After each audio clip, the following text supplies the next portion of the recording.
ಭಾರತೀಯ ಕ್ರಿಕೆಟ್ ತಂಡದ star batsman Virat Kohli box ಆಫೀಸ್ನಲ್ಲಿ ಬಿರುಗಾಳಿ ಎಬ್ಬಿಸುತ್ತಿರುವ ಧುರಂಧರ್ ದಿ ರಿವೆಂಜ್ ಚಿತ್ರವನ್ನು ವೀಕ್ಷಿಸಿ ತಮ್ಮ ಅಪಾರ ಮೆಚ್ಚುಗೆಯನ್ನು ವ್ಯಕ್ತಪಡಿಸಿದ್ದಾರೆ. ಪತ್ನಿ ಬಾಲಿವುಡ್ ನಟಿ ಅನುಷ್ಕಾ ಶರ್ಮಾ ಕೂಡ ರಣವೀರ್ ಸಿಂಗ್ ಮುಖ್ಯ ಭೂಮಿಕೆಯ ಸಿನಿಮಾವನ್ನು ಗುಣಗಾನ ಮಾಡಿದ್ದಾರೆ. ತಮ್ಮ ಅಫಿಷಿಯಲ್ ಇನ್ಸ್ಟಾಗ್ರಾಮ್ ಸ್ಟೋರಿ ಸೆಕ್ಷನ್ನಲ್ಲಿ ವಿರಾಟ್ ಕೊಹ್ಲಿ ಧುರಂಧರ್ ಚಿತ್ರವನ್ನು ಭಾರತದ ಸಿನಿಮೆಯ ಮೇರುಕೃತಿ ಎಂದು ವರ್ಣಿಸಿದ್ದಾರೆ. ಆದಿತ್ಯ ಧರ್ ಅವರ ನಿರ್ದೇಶನ ಮತ್ತು ರಣವೀರ್ ಸಿಂಗ್ ಅವರ ಅಭಿನಯವನ್ನು ಶ್ಲಾಘಿಸಿದ್ದಾರೆ.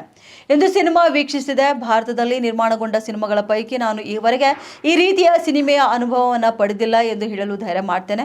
ಇದು ಎಲ್ಲ ರೀತಿಯ ಭಾವನೆಗಳನ್ನು ಮುನ್ನೆಲೆಗೆ ತಂದಿತು. ಸುಮಾರು 4 ಗಂಟೆಗಳ ಕಾಲ ನಾನು ಒಮ್ಮೆಯೂ ಹಿಂದೆ ಸರಿಯಲಿಲ್ಲ. ಏನೋ ಆದಿತ್ಯ ಧರ್, ನಿಮ್ಮ ಪ್ರತಿಭೆ ಮತ್ತು ದೃಢ ನಿಶ್ಚಯವು ನಿಮ್ಮ ಕೆಲಸದಲ್ಲಿ ಪ್ರತಿಫಲಿಸುತ್ತಿದೆ. ಹ್ಯಾಟ್ಸ್ ಆಫ್, ನೀವು ಓರ್ವ ಜೀನಿಯಸ್. ಎಲ್ಲ ನಟರು ನಿಮ್ಮ ಪಾತ್ರಗಳಲ್ಲಿ ಅದ್ಭುತವಾಗಿದ್ರು ಕೂಡ ರಣವೀರ್ ಸಿಂಗ್ ಈ ಚಿತ್ರದ ನಂತರ ವಿಭಿನ್ನ ಮಟ್ಟವನ್ನು ಏರಿದ್ದೀರಿ.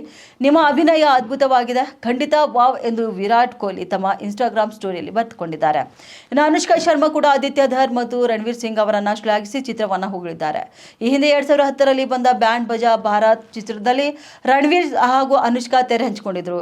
ಇದು ಸಿಂಗ್ನ ಚೊಚ್ಚಲ ಚಿತ್ರವೂ ಕೂಡ ಹೌದು.